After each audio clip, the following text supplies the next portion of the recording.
एक फिल्म जिससे हिलने लगा था अमिताभ बच्चन का सिंहासन, प्रोड्यूसर्स की पहली पसंद बनने लगे थे विनोद खन्ना।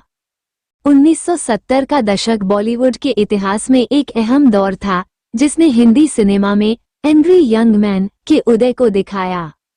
जब अमिताभ बच्चन सफलता की सीढ़ियां चढ़ रहे थे, तो एक और एक्टर था जिसकी पर्सनैलिटी, लुक और एक्टिंग की गहराई अमिताभ के सिंहासन को हिलाने की धमकी दे रही थी। उस एक्टर का नाम था विनोद खन्ना।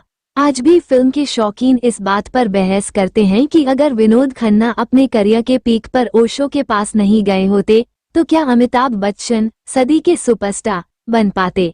जिस फिल्म ने इस बहस को जन्म दिया वो थी 1977 की ब्लॉकबस्टर परवरिश।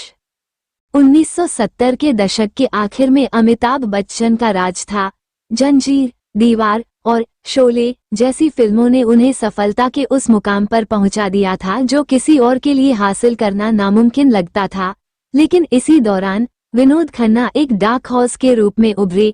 जहां अमिताभ बच्चन अपनी विद्रोही युवा इमेज के लिए जाने जाते थे, वहीं विनोद खन्ना अपनी मर्दानगी, रफ एंड टफ लुक और सहज एक्टिंग से दर्शकों खासकर महिलाओं के बीच बहुत पॉपुलर हो रहे थे। मनमोहन देसाई के डायरेक्शन में बनी फिल्म परवरिश में अमिताभ बच्चन और विनोद खन्ना ने भाइयों का रोल निभाया था। फिल्म की कहानी दो भाइयों के इर्द गिर्द घूमती है, एक जो पुलिस ऑफिसर बनता है, अमित, और दूसरा जो अनजाने में जुर्म की दुनिया में चला जाता है, किशन। दिलचस्प बात यह है कि विनोद खन्ना ने किशन का ग्रे शेडेड किरदार निभाया था, एक ऐसा रोल जो अक्सर अमिताभ बच्चन निभाते थे। मीडिया रिपोर्ट्स की माने तो जब फिल्म रिलीज हुई तो क्रिटिक्स और आम जनता दोनों का एक ही कहना था, विनोद खन्ना ने अमिताभ को कड़ी टक्कर दी है।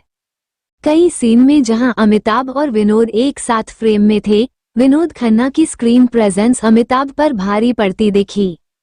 उनका चलने का स्टाइल, उनकी डायलॉग डिलीवरी और उनकी रॉ पर्सनैलिटी ने उन्हें अमिताभ बच्चन के बराबर या शायद एक कदम आगे खड़ा कर दिया था।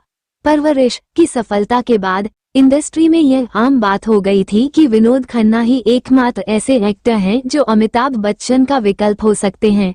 उस दौर के कुछ ट्रेड एक्सपर्ट्स कई बार कह चुके हैं कि कई बड़े प्रोड्यूसर और डायरेक्टर अमिताभ से पहले विनोद खन्ना को अपनी फिल्मों के लिए अप्रोच करने लगे थे। इसके पीछे मुख्य कारण ये था कि विनोद खन्ना वर्सेटाइल थे। उन्होंने एक्शन रोल में अमिताभ को टक्कर दी, रोमांस में उन्होंने लोगों को राजेश खन्ना की याद दिलाई और लुक्स के मामले में उन्हें उस समय का सबसे हैंडसम एक्टर माना जाता था। परवरिश के बाद उन्होंने खून पसीना, अमर अकबर एंथनी और मुकद्दर का सिकंदर जैसी फिल्मों में साथ काम किया, लेकिन हर फिल्म के साथ विनोद खन्ना की पॉपुलैरिटी बढ़ती ही जा रही थी। यह वह दौर था जब अमिताभ बच्चन की सबसे ज्यादा हिट फिल्में थीं, लेकिन विनोद खन्ना का क्रेज सबसे ज्यादा था। मुकद्दर का सिकंदर 1978 में विनोद खन्ना ने भले ही अमिताभ के दोस्त का रोल किया हो, लेकिन वकील विशाल के रूप में उनके किरदार को दर्शकों की सहानुभूति और तालियां मिलीं। जब पूरी दुनिया को यकीन हो गया था कि विनोद खन्ना जल्द ही अमिताभ बच्चन को पीछे छोड़कर नंबर 1 की जगह ले लेंगे, तभी विनोद खन्ना ने एक ऐसा फैसला लिया जिसने पूरी इंडस्ट्री को हिला दिया।